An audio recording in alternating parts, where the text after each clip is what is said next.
Keeping the golden goose, laying them eggs, looking after it. Don't take any risks. Thing is, with Anthony Joshua, he's Olympic gold medalist, and in the UK, he's a massive star. He sells out stadiums, 70,000, 90,000. Yeah. Huge star. Huge star.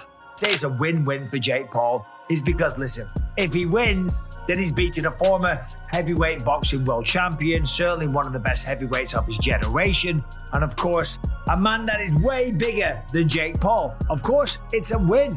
And if he loses, it's still a win for Jake Paul because he had the balls. He was man enough. He was willing to test himself. He would prove everyone wrong, all his critics. I'm out the blue, but it's intriguing. And I think from Jake's perspective, I think, he's had a lot of criticism about he is a pro boxer now. The way you want to look at it, he trains as a pro, but, and he's fighting as a pro. They said it's about time he fought some. Joe Rogan and Tyson Fury examined the matchup between Jake Paul and Anthony Joshua and questioned why Joshua accepted it. They argued Joshua and his team seem more concerned about earning money than pursuing genuine competition. Fury believes Joshua should target fighters like him or Deontay Wilder, since those represent real heavyweight challenges. Selecting Jake Paul appears more like business than sport. Because this is the business at the end of the day. And if I was his management team, I'd say stay away from Fury, stay away from Wilder, and we'll just fight the rest of the people and keep making plenty of money. Why do we need to fight the... Michael Bisping's response to the possibility of Jake Paul fighting Anthony Joshua is based on one clear idea. For Jake, the situation carries almost no real risk. Bisping explains that Jake Paul has placed himself in a position where a victory would deliver massive praise, while a loss would still elevate his reputation. If Jake somehow managed to beat Joshua, even by pure chance, he would instantly gain the respect many critics deny him. It would mean he defeated a former unified heavyweight champion, something even experienced fighters struggled to achieve. But if Jake fell short, Bisping insists the situation still benefits him because he would have stepped into the ring with a legitimate world-class heavyweight. In Bisping's view, this allows Jake to portray himself as bold and fearless, someone willing to challenge an opponent far above his level. For Bisping, the weight of pressure rests mostly on Joshua because anything less than a dominant performance will make people question his seriousness as a major attraction. Out there on an island by myself, everyone says the same thing, and he would potentially prove all of those critics wrong. Well, yeah, he would, maybe, unless there's some funny business, right? And for Anthony Joshua, as I said, this is kind of a lose-lose, right? Because if he wins, people are still going to say, well, you only beat Jake Paul, right? The man that lost to Tommy Fury, after all, right? That's the only loss in his record, Tommy Fury. You're telling me that Tommy Fury is going to beat him, and then Anthony Joshua's not going to beat him? So if he beats him, he gets no credit. And if he loses, then holy can you imagine? That would be the biggest downfall of any boxer's career. The reality is, he's not going to lose. There is no way on this earth that Jake Paul can beat Anthony Joshua in a boxing match. That's just a fact, okay? Look at what he did to Francis Ngannou. Francis Ngannou hits as hard as a Ford Escort, going 100 miles an hour or whatever that stat was. Comes from the UFC. He was the UFC heavyweight champion of the world. Has a good go against Tyson Fury, but goes up against Anthony Joshua and gets flatlined. Every single punch that was thrown was landed, and every punch that landed put Francis Ngannou down, okay? So to stand there and think that Jake Paul, who's much, much smaller, who has way less experience, that doesn't weigh anything near him, is going to have a chance, and not to mention the technical abilities. Let's just talk about that. Not to mention the technical abilities or experience. We're talking about an Olympic gold medalist, remember, from back in the day, who's then gone on to become a true British boxing icon, or a worldwide boxing icon, let's be honest, right? There's no way that he loses. Joe Rogan points out that Anthony Joshua is an Olympic gold medalist and one of the most powerful punchers of this era. He believes Joshua would step into the ring with the intention of sending a strong message. Rogan says Joshua wouldn't just fight to win, but to make Jake Paul reconsider calling out real heavyweight champions. For Joshua, the matchup becomes a demonstration of dominance rather than a routine victory. My God, if he beat Anthony Joshua, good Lord. Good Lord. I mean, that's a big if. Right? I mean, Anthony Joshua, I do not think- Olympic gold Yeah. medalist, former heavyweight champion of the world. What he did to Francis Ngannou, I like, know. good Lord. Yes. Do you want that smoke? Yeah, I just think it's all about the promotion or whatever. I have no idea what the actual motivation is for that fight's not competitive at all. Well, it's a dangerous fight. Yeah. Because Joshua's going to try to make an example out of him, Yes. for sure. And will. And will. I mean, Anthony I know. Joshua's one of the biggest one-punch KO artists ever. Yes. I mean, he's a one-punch fucking night-night guy. Yeah. You know, he's a great boxer. Frank Warren's perspective on the situation is more doubtful, but also very straightforward. He explains that the entire discussion appeared suddenly without any real buildup. In his opinion, all indications suggest that Jake Paul is the one strongly pushing for this matchup. Warren argues that Jake is frustrated, with critics accusing him of choosing easy opponents.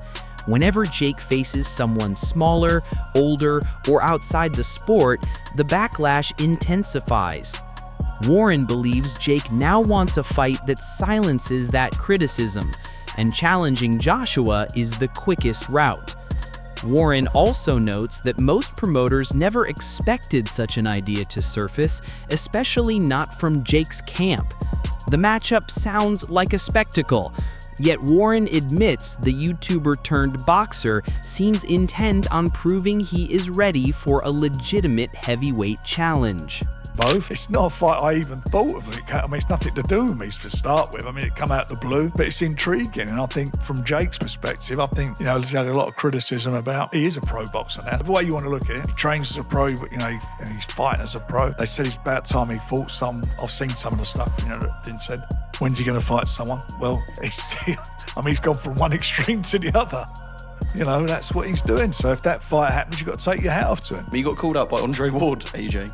Would you rather see Jake fight AJ, which is obviously, as we know, a mismatch, or Andre Ward, who's been retired for, 4 years? I'd much rather see AJ fight Tyson. Oh, please. I dread to think how many We times don't know if he's that's done going to this. happen because the big man, he's filming, he's not made his mind up what he's going to do. And Ben Davidson views the entire concept from a much stricter perspective.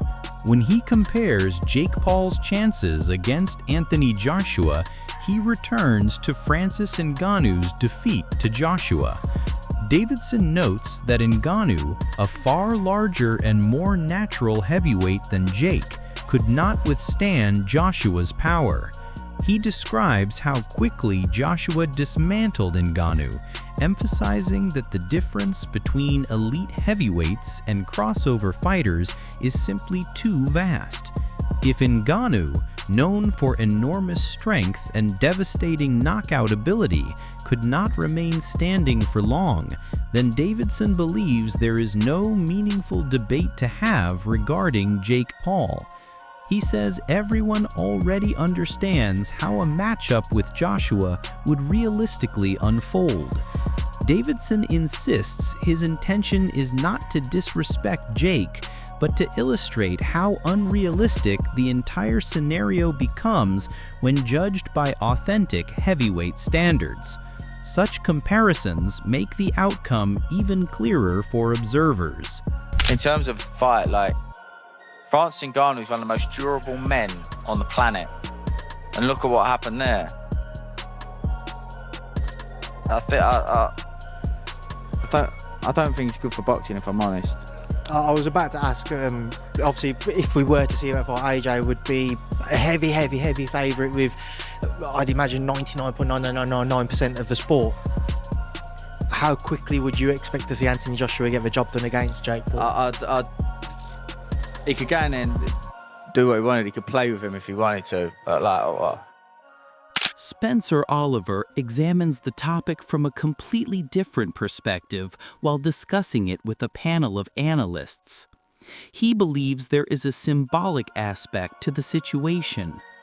Oliver suggests that if Joshua were to accept such a fight, he would be stepping into a scenario reminiscent of what Muhammad Ali once did, taking unconventional bouts that drew huge attention beyond traditional boxing audiences. Oliver notes that this matchup could create new marketing opportunities and attract millions of viewers who normally ignore standard boxing events. Even if the competitive balance is not equal, the fight still generates significant buzz. In Oliver's view, Joshua risking his reputation by participating in an experimental contest reflects how the sport is evolving. He argues that Joshua could gain international exposure from younger fans who follow social media personalities more than traditional fighters. This could allow him to expand his star power and establish a broader legacy within the entertainment aspect of boxing. Goes in, pops him a few times in the face, walks out of 150 million quid. No one will remember the fact he fought Jake Paul. They'll remember the fact he knocked Klitschko out in Wembley in 2017. Totally agree with that. So I'm kind of, whilst I don't like it, and I don't like the way that Jake Paul gravitates to these brilliant athletes and like a moth sucks the life out of them because he gets the benefit of association, because I think they deserve all the association. But he is a clever and there was opportunity there, isn't there? Listen, commercially, of course it works because it'll be huge and there'll be a load of money on the table. For Anthony Joshua, it's like sort of, you know, he's going to get rewarded very well with no risk, minimal risk, no risk at all. He's going to go in there and he may then put all this stuff to bed with Jake Paul and calling out all these different champions, etc., etc. So, of course it works. And when you're talking about, you know, the credibility that Joshua's going to get, he's not going to get none now, but are people going to remember that? Of course they're not. Like, when he goes on to do what he does, didn't Muhammad Ali have some sort of strange fight in the middle of his career? Didn't he box? Yeah, he did. He boxed some non-boxing guy and whatnot. Like, people don't remember that. That's what I'm saying. Look, us as boxers, we don't remember stuff like that. It was replicated in Rocky. So, he did a version of Fighting Thunderlips, didn't he? So we all know that. Joseph Parker insists that Anthony Joshua should remain focused on genuine competition to sustain his boxing career. He believes Joshua belongs in meaningful heavyweight matchups rather than entertainment-focused events.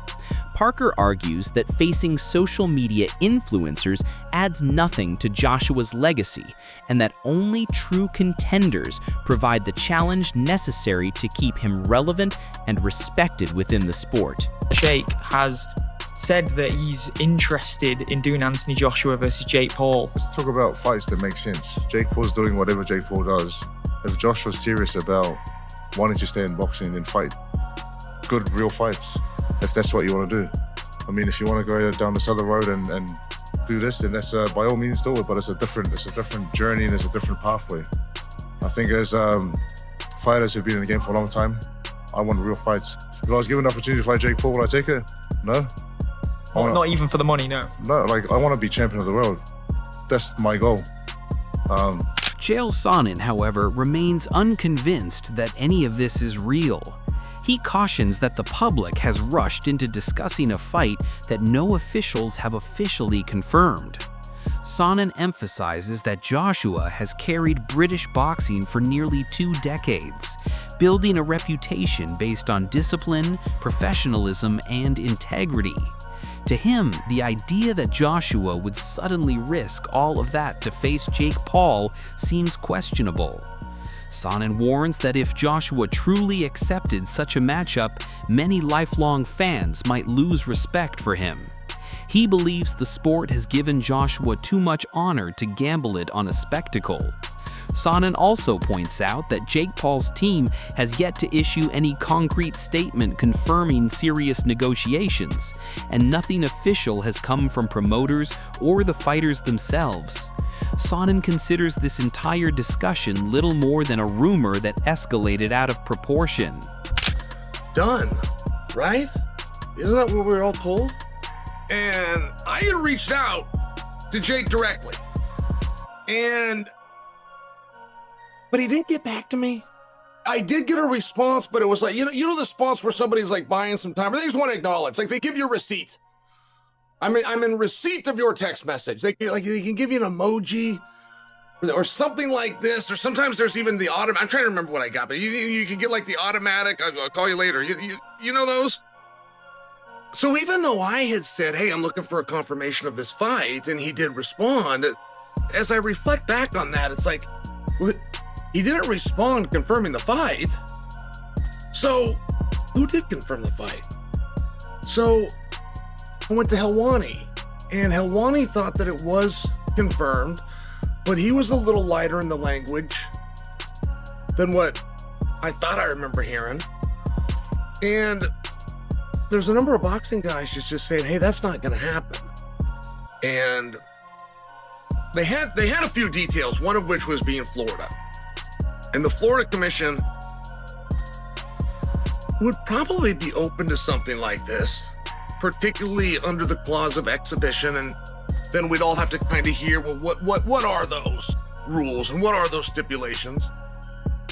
But that's reasonable to work with. But we haven't been able to get a confirmation from the Florida Commission, and now we're actually getting boxing guys on the inner circle. We hear from some British guys, from some fellow comrades to Joshua that said he wouldn't do that fight. He just wouldn't do that fight. That people would lose respect for him. That he has carried British boxing. This was one guy talking, but the guy said that Joshua has carried British boxing for 2 decades. And that while carrying British boxing on his back, if he was to go over and do a spoof fight against a YouTuber, now I don't look at Jake Paul that way. I look at him as a badass. I understand how greatly he is outmatched. I understand the lack of experience in comparison to Joshua. Believe me, I get it. But I don't dismiss him as a YouTuber, right? Look at him as a guy that went to the distance with Tommy Fury, not for nothing. So when I'm listening to this gentleman talk, it does make me think,